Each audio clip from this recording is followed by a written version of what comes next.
안녕하세요. 오늘은 카르스트 지형과 화산 지형에 대해서 공부하도록 하겠습니다.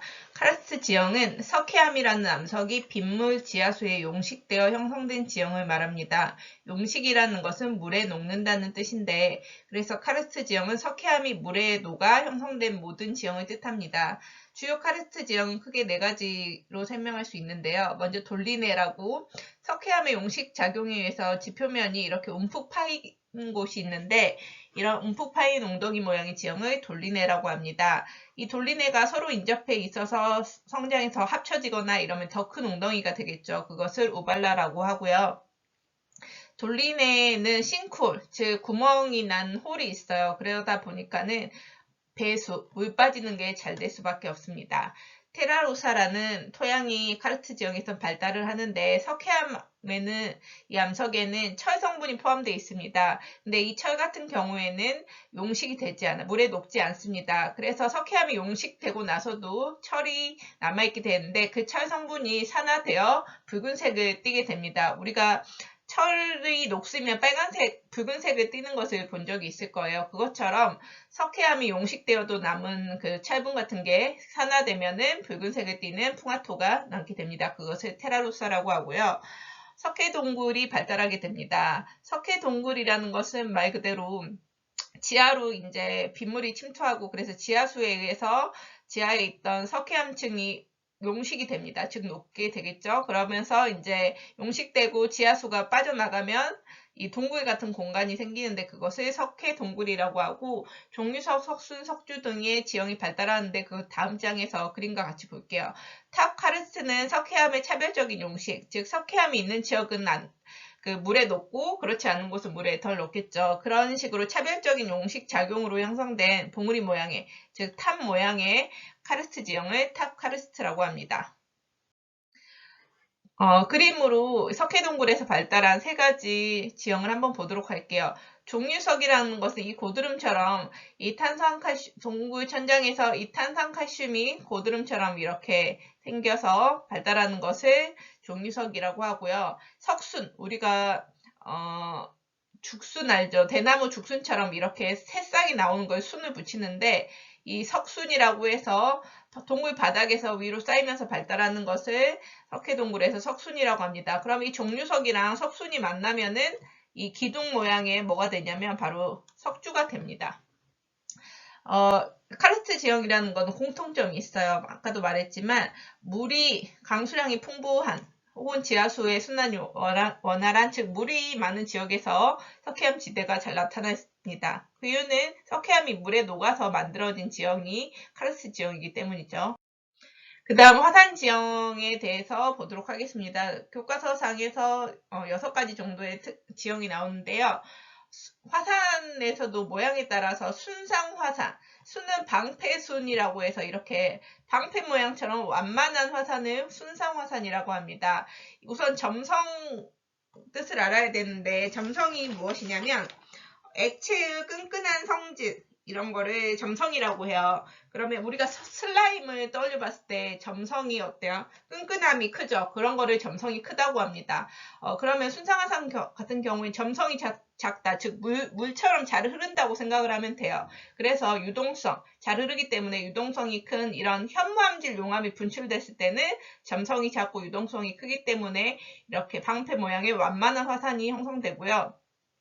반대로 이 유무암이나 안산암질 용암이 분출될 경우에는 이 용암의 성격이 점성이 큰 이 유무암이나 안산암질 용암이 분출됐기 때문에 이렇게 극경사의 용암돔을 띠게 됩니다. 그리고 화산 세설물, 화산이 폭발할 때 나오는 이 분출된 폭발물 같은 거랑 그다음에 용암류, 흐르는 용암이 흐르러서 생긴 이 용암류가 여러 층으로 쌓인 원추 모양의 화산을 이런 성층화산이라고 하고요. 칼데라에 대해서 한번 보도록 하겠습니다. 칼데라 같은 경우에는 뜻은 화산이 폭발이 처음이 되겠죠. 화산이 폭발합니다. 이 처음 폭발할 때 이 지하에 있던 마그마가 있었는데 폭발을 하면 어떻게 되겠죠? 이 마그마가 있던 공간이 비게 되겠죠. 지하에. 그러면 땅 아래가 비어 있으면 땅 위는 어떻게 될까요? 무너져 내리겠죠. 그래서 이렇게 이 화구의 함물로 형성된 지역을 칼데라라고 하고, 이 칼데라에 이제 비가 오고 해서 물이 고이면은 칼데라호가 형성되게 됩니다. 좀 쉽게 얘기하자면 칼데라는 즉 화산이 폭발해서 함물, 움푹 파여가지고 형성된 지형인데 그 지하가 아래로 함몰되면서 지하 아래 공간이 비면서 함몰돼서 형성된 지형인데 좀 쉽게 외우고 싶으면은 선생님 쌍꺼풀 수술로 기억하면 좋을 것 같은데요. 쌍꺼풀 수술할 때 칼을 대면 라인이 움푹 파이죠. 그것처럼 칼데라라는 것은 쌍꺼풀에서 칼을 대면 움푹 파이는 것처럼 이렇게 땅이 움푹 파이면서 형성된 지역이다. 이렇게 이해하면 좀 쉬울 것 같아요. 용암대지 같은 경우에는 일반 땅이 있는데 용암이 유동성이 큰 현무암질 용암이 이렇게 흐르게 됩니다. 그러면 굳어버리게 되겠죠. 그러면서 평평해진 땅을 용암대지라고 하고요.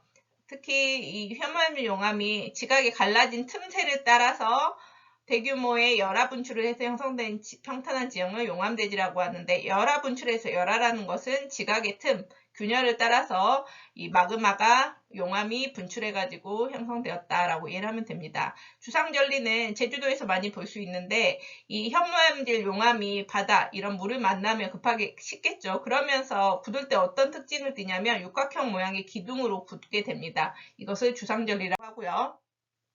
화산지형 같은 경우에는 농업활동에 유리합니다. 이 화산재가 비료 역할을 해가지고 토양을 비옥하게 합니다. 그리고 화산지대는 구리, 주석, 유황 등의 광물이 많아서 광업 발달하고요. 지열 발전하고요. 그리고 관광산업으로서 간헐천, 지하수 온도가 높아지고 증기압력이 커지면 뜨거운 수증기가 분수처럼 이렇게 솟구치는 간헐천이 발달을 하게 됩니다. 간헐적 단식 들어봤어요. 가끔씩 이렇게 분수처럼 솟구치는 간헐천이 발달하게 되고요. 그다음 화산지형에서는 태평양 주변에 이런 화산이 폭발이 많은 이 지역을 불의 고리라고 합니다. 여기 같은 경우에는 그래서 불의 고리, 즉 고리환을 써서 그래서 환태평양 조산대라고 얘기를 합니다.